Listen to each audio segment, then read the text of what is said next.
Oi, pessoal, olha só, chegamos ao nosso encontro de número 6, conversando sobre aspectos, prioridades, repertório, possibilidades de melhorar nossa comunicação, principalmente nossa comunicação escrita, que é aquilo que norteia, as avaliações de questões discursivas para processos seletivos de maneira geral.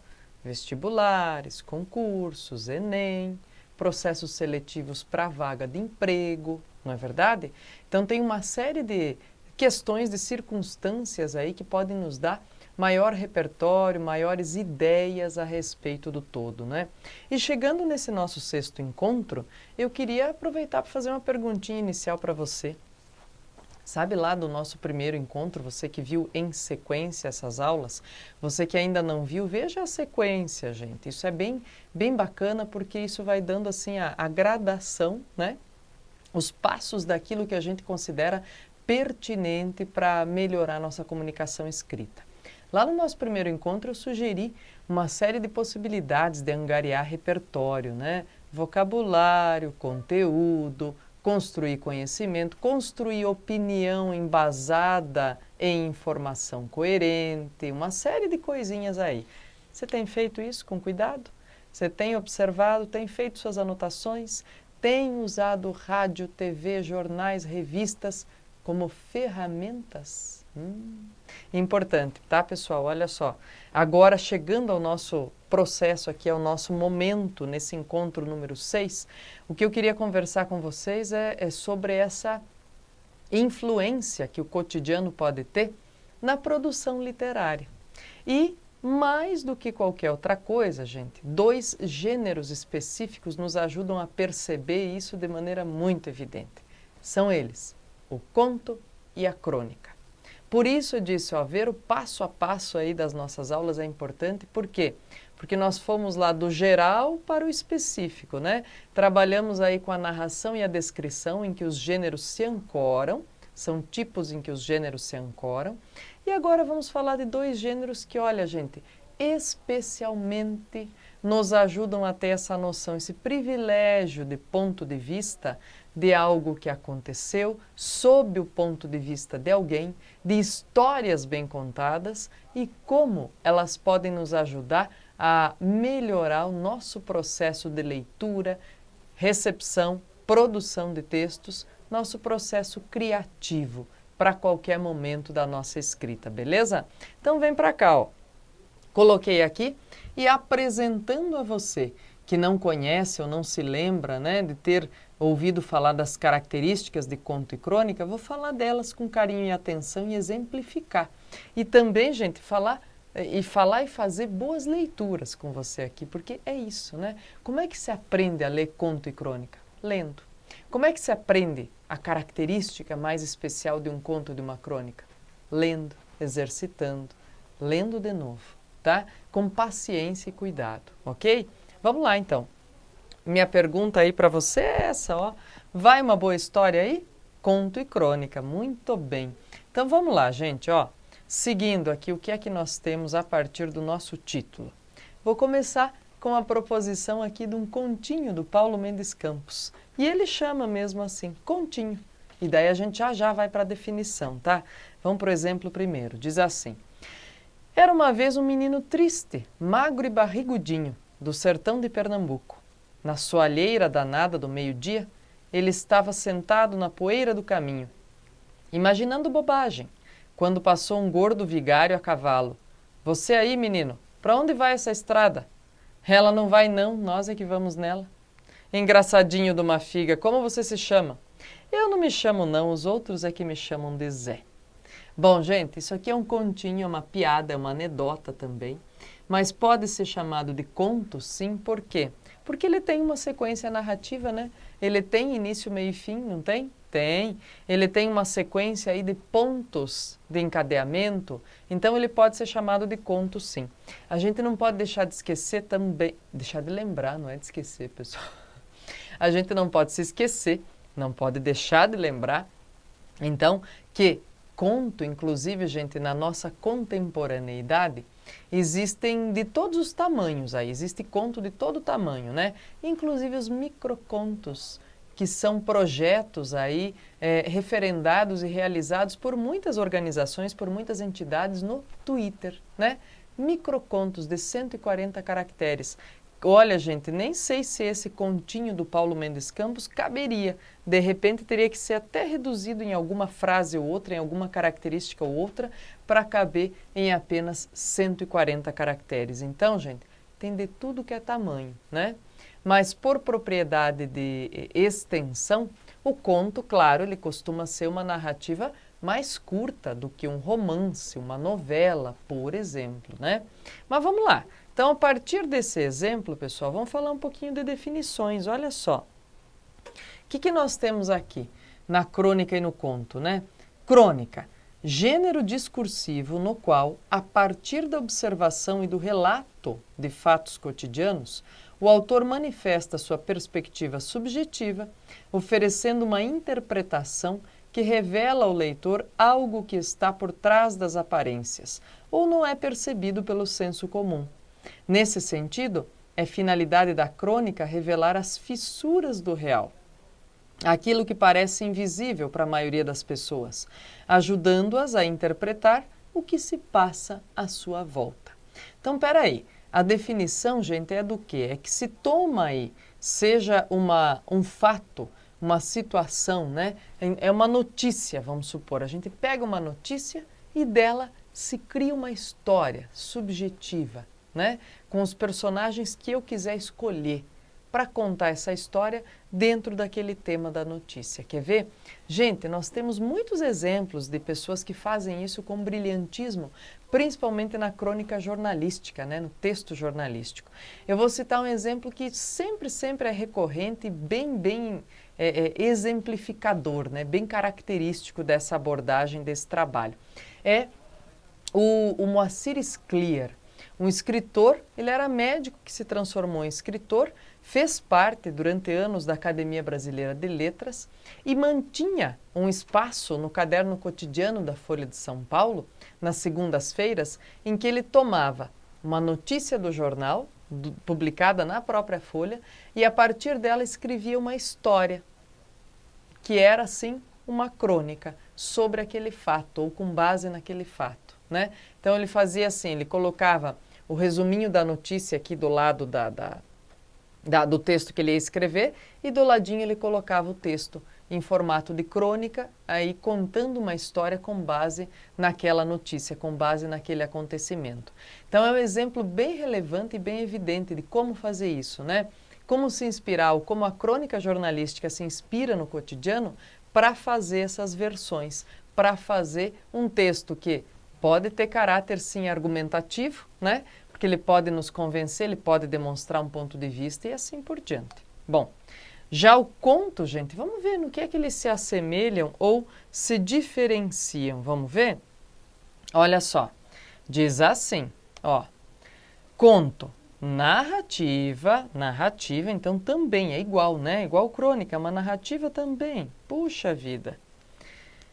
Curta, que apresenta os mesmos elementos do romance. Narrador, personagens, enredo, espaço e tempo. A crônica também tem isso, viu? Tá? Diferencia-se do romance pela sua concisão, linearidade e unidade. Quer dizer, no conto, gente, nós não temos esse espaço tão evidente que o romance, que a novela tem, de uma sequência que pode ir e voltar, né? Pode ter remissões, pode ter encaminhamentos futuros, retornos ao passado ou coisas nesse sentido, ok?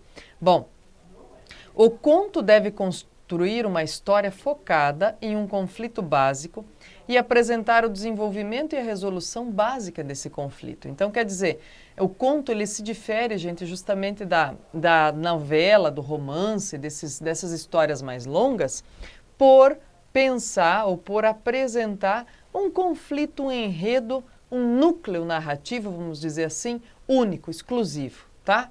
Então, a gente vai ter essa definição principalmente por tamanho aí. Agora, olha só, eu costumo, gente, fazer referência também aqui, para diferenciar conto e crônica, a uma definição que o Luiz Fernando Veríssimo fez já, quando perguntado, dizendo assim, quando você escreve conto, quando você escreve crônica, o que é uma crônica? Ele diz, olha, gente, crônica é aquilo que o autor disse que é crônica. Conto é aquilo que o autor disse que é conto. Por quê? Porque, pessoal, com a profusão de divulgação de textos chamados de conto, chamados de crônica no nosso mundo contemporâneo, principalmente nessa era virtual, né, da divulgação desses textos, o que acontece é o autor, em última análise, que vai dizer se é conto ou se é crônica aquela narrativa que ele produziu, que ele divulgou, né? Há textos, é muito interessante isso, pessoal. Se vocês pegarem, por exemplo, coletâneas de contos, coletâneas de crônicas de autores clássicos, volta e meia, em diferentes coletâneas, a gente vê o mesmo texto classificado de maneira diversa, né? Às vezes ele está classificado como conto, às vezes como crônica.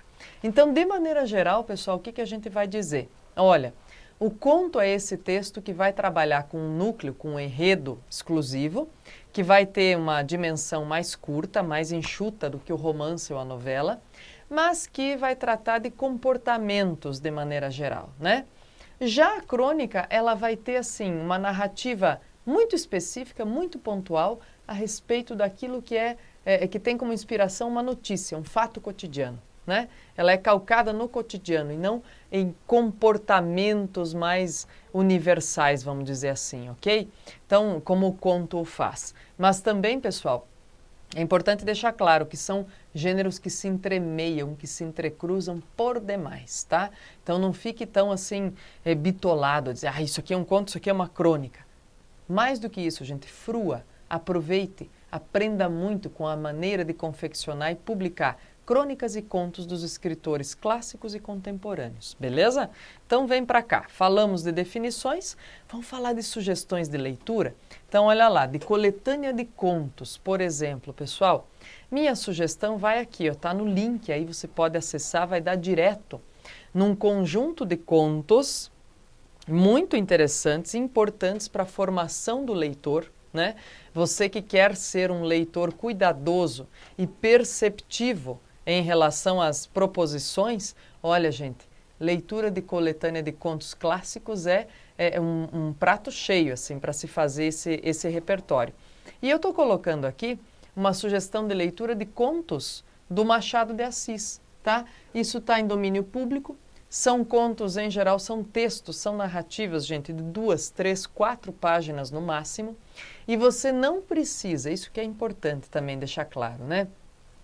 Não precisa primar pela quantidade, dizer, não, mas se são só 2, 3 páginas por conto, então quero ler 10 contos num dia só. Não, pessoal. Isso vai fazer com que você mate, com que você afogue, com que você acabe com o leitor que está nascendo dentro de você, tá? Lê um. Pega hoje lá, senta na hora que você puder, né? Lê um e se incomoda com ele. Principalmente por quê? Porque são textos incomodativos. Porque eles tratam de temas atualíssimos, embora escritos há mais de 100 anos, né? Por isso que eles estão aí, inclusive, né, gente, em domínio público. Mas eles são incomodativos pela linguagem, para começo de conversa, porque é um português que não é mais o nosso contemporâneo, tem muita palavra diferente, né? Mas, gente, pelo conteúdo eles incomodam bastante, pelo comportamento, pelos tipos de personagens, pelas situações, né? Então são textos que geram desconforto. Não vale ler 10 numa sentada, porque o poder de concisão desses contos é um poder também de incomodação, de tocar na ferida de muitos comportamentos, de muitas situações que são bem contemporâneas. E eu coloquei aqui um trechinho, justamente para trabalhar com essa ideia, gente, um trechinho do conto chamado A Igreja do Diabo. É o finalzinho. Olha, para começo de conversa vai dizer, nossa, a Igreja do Diabo, professora, né? É quase um paradoxo isso. Como assim? Né? Igreja do Diabo. Bom, você vai lá e vai perceber. Então, primeira sugestão minha é que você leia esse conto, tá? Como ponto de partida ali nesse link que eu deixei. Depois você vai para os outros e vai trabalhando, vai vendo, vai produzindo e ganhando repertório, tá? Mas olha lá, diz assim, que queres tu, meu pobre diabo? As capas de algodão têm agora franjas de seda, como as de veludo tiveram franjas de algodão. Que queres tu? É eterna contradição humana. Bom, isso aqui a gente poderia soar como um spoiler, né? Dizer, a professora contou o final do conto. Mas vejam só, gente, sem o que tem antes, esse spoiler não vale nada. Eu não estou dizendo, ó, fulano morreu, não sei quem matou, não sei quem era o assassino. Não, não é isso. Esse finalzinho reflexivo, gente, é um ponto fundamental para se entender a qualidade e o peso que esses contos clássicos, como os do Machado de Assis, têm na contemporaneidade. Então, minha sugestão, ó, é para ler. Lê esse, começa por esse, pela Igreja do Diabo, tá? Mas vai lendo assim, ó, a cada 2, 3 dias, vai se incomodando e refletindo a respeito, para não afogar esse leitor que está surgindo aí nas suas entranhas. Beleza? Vamos lá. Segue então. Agora eu quero falar de um texto crônica, tá? Vou ler uma crônica com vocês, escrita pelo antropólogo Roberto da Mata, que publica às quartas-feiras no Estadão e no jornal O Globo, online, né? A gente pode se valer aí, os textos dele, gente, são muito reflexivos, muito interessantes. Vamos dar uma olhadinha? Essa aqui é a primeira crônica do ano, literalmente. Ele escreveu, ele a publicou no dia 3 de janeiro, que era a primeira quarta-feira do ano de 2017. Dá uma olhada lá. O que ele vai dizer para nós nesse texto, gente? No velho bar do Soares e no último dia de 2016, encontrei minha turma. Um mal encarado Mário Batalha repetiu o chavão. Interminável. A cerveja que ainda não tomamos? A lourinha gelada, servida pelo sempre bem-humorado Soarezinho, chegou com o resto do grupo. Brindemos a mais um ano novo. Que ele não seja campeão absoluto em tudo de que um país não precisa. Desonestidade, mendacidade, roubalheira e vergonha. Começou Mendonça, levantando o copo. E o intelectual e cronista, o que nos diz? Olharam para mim. Sorvi um largo gole do meu Joãozinho Andarilho e pensei para fora. Essas épocas de boas festas me deixam saudoso. Éramos 6 irmãos. Opa, aqui eu na hora de colar fugi um acento, gente. Éramos 6 irmãos. A vida levou a metade. Gostaria de voltar a acreditar em Papai Noel, no Brasil, no mundo, no progresso e no futuro. Mas perdi minha inocência. Fomos treinados para isso, disse o sociólogo Fulgêncio. A solução estaria em algum lugar do futuro, mas eu vejo que ele está no presente. Porque o futuro encolhe a cada dia. O desastre ecológico sintoniza o fim do amanhã e do próprio planeta. Teria falhado a teoria evolucionista? Com essa chamada civilização, que confunde avanço tecnológico com superioridade moral? Sem dúvida, respondi.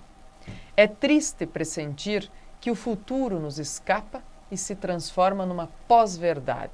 Opa! Olha que legal! Pessoal, vou contar para vocês, tá? Eu gravei uma atualidade justamente falando sobre a escolha dessa expressão como palavra ou expressão do ano 2016 e por que ela foi escolhida como expressão do ano 2016. A pós-verdade, tá? Dá uma olhadinha lá nessa atualidade, por quê?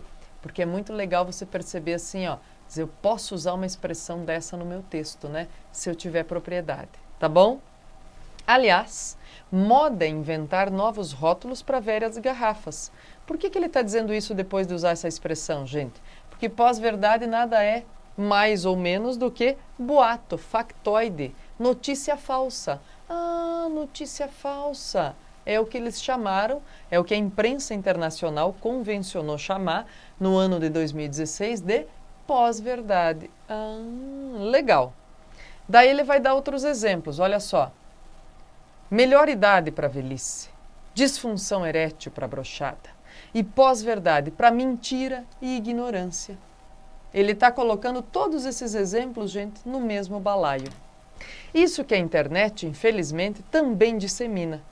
Ao contrário do que se dizia, quem muito se comunica, se trumbica. Quem é que tem esse jargão aqui, gente, como emblema, né? Chacrinha.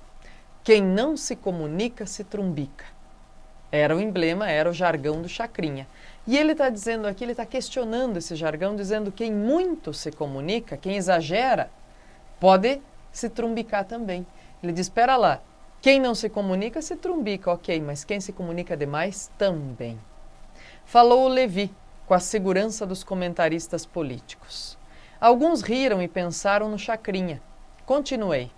O futuro era tudo para nós, meninos parcialmente educados pelo cinema americano. Um dia, donos de automóveis e namorados daquelas louras de cabelos esvoaçantes que não tinham pai, mãe ou parentes, moravam sozinhas.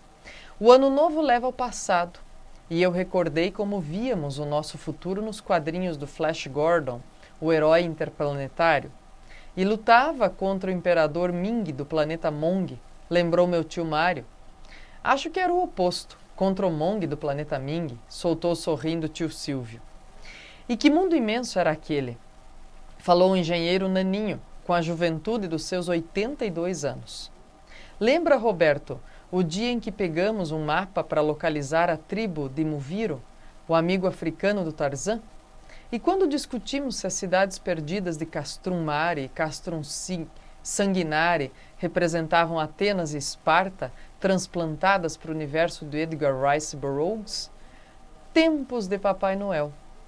Você vai escrever sobre o quê? Perguntou o professor de Línguas Mortas, Mário Roberto. Não sei. Talvez meu tema seja sobre o começo, pois vai ser a primeira crônica do ano. O inaugurar, o abrir, o começar, inícios e gênesis, prefácios e prólogos. A primeira letra do alfabeto sempre são bons para escrever. O tempo dissolve tudo, mas sempre haverá um primeiro banho de mar na Praia das Flechas. Eu choro quando a vejo, disse o nosso militar reformado Celso, triste, consolando-se com mais uma cerveja. Sem dúvida, vou falar do começo, mas não posso deixar de pensar no fim, porque um dia ele virá. É curioso, continuei. No Ocidente, o futuro sempre foi maior do que o presente.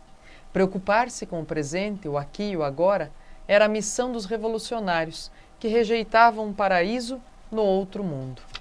Já nas sociedades que tenho estudado, as tais tribos primitivas, passado, presente e futuro são, de um ponto de vista cósmico, uma mesma coisa. Como disse Lévi-Strauss, as sociedades tribais são fiéis a si mesmas. Nós, ao contrário, pensamos em ir para Marte sem termos nos resolvido aqui na Terra, que está sendo destruída, disse o Maurício, o nosso fazendeiro falido pelo agronegócio.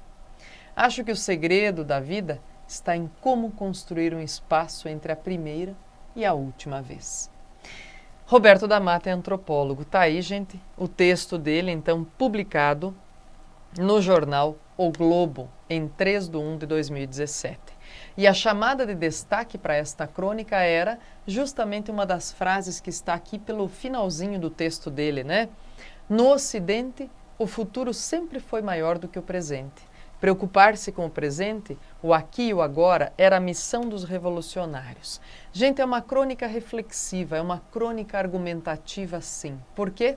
Porque ela tem por proposição partir da narrativa, partir do prosaico, ou seja, do cotidiano, do encontro comum de amigos aí no final de ano, para, a partir disso, elaborar, com base em memórias e com base na prospecção, elaborar algo sobre o presente. A ideia dele é refletir sobre como nós nos relacionamos com o tempo, né?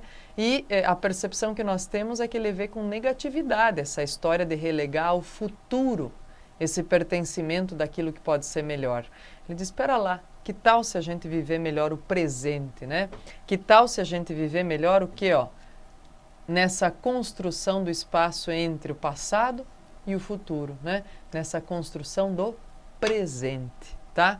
Então, olha, gente, as crônicas dele costumam trazer esses elementos, esses intertextos, inclusive com autores muito renomados como Lévi-Strauss, né, que é interessante a gente dar uma olhada, o antropólogo Lévi-Strauss, estruturalista. É interessante a gente ter essas referências para usar nos nossos textos, para conhecer, né, como se pode analisar uma situação cotidiana do ponto de vista mais complexo, mais erudito, inclusive, né? Dá uma olhadinha então, vamos lá. Outra possibilidade, gente, para falar de narrativa no cotidiano. Queria combinar e observar com vocês aqui, ó, uma proposta, gente, tá? Um desafio. Nós já falamos de descrição e narrativa, né, e narração, como elas interferem, como elas podem nos ajudar a nos relacionar melhor com a leitura dos textos, a ganhar repertório e a produzir textos melhores em outros elementos também, em outros momentos. E aqui eu tenho uma proposta que é colhida lá da UEL, pessoal, Universidade Estadual de Londrina. Vejam, tem uma foto, tá? Uma imagem, observem aí, muito bem. A partir dessa imagem, olha só o que nós temos como orientação. A foto, feita pelo fotógrafo amador Haru Ohara, 1909-1999, registra a presença de duas crianças brincando em uma área rural. A menina empunha uma sombrinha e o garoto usa chapéu. Vão ver? Verdade, né? Tá legal. O que sugere um dia de sol. As crianças não têm brinquedos e se divertem com o que encontram naquele momento. Verdade também, eles estão brincando aí, tem uma escada, não tem brinquedos propriamente, né? Eles estão transformando em brinquedo o que eles encontraram. Legal. O garoto segura com firmeza a escada, demonstrando zelo e cuidado com a companheira de diversão. Com base nesses elementos e na observação da imagem, elabore um texto narrativo em que as lacunas dessa cena sejam preenchidas por personagens, conflitos e ações, num determinado tempo e espaço.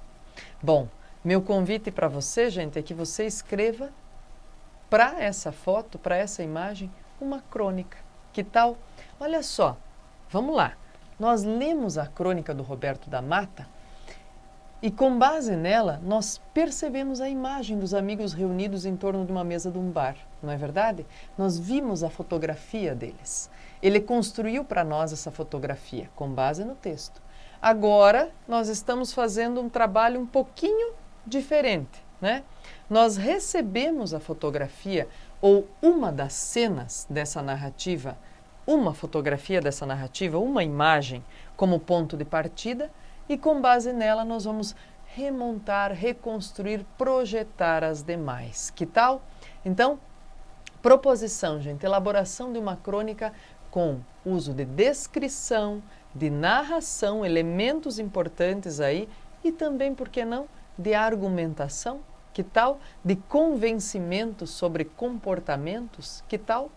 Proposição, então, de leitura escrita. Gente, ó, observamos as crônicas e os contos aqui, observamos ideias, você não precisa fazer essa tarefa agora, já no final da aula. Se diz, prof, não me sinto preparado, leia mais algumas crônicas, leia, deixa o tempo passar, aquilo que eu disse a você, vai lendo um conto a cada 2, 3 dias lá, uma sequência de 10 contos do Machado, leia outros que caírem em suas mãos ou que você procurar e se sentir atraído por eles e angarie esse repertório de narração para depois fazer, para depois exercitar.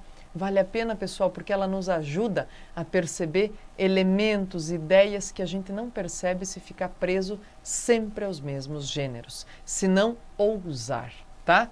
Então, minha sugestão para você, ó, vou deixar você com a imagem das duas crianças aqui, tá bom?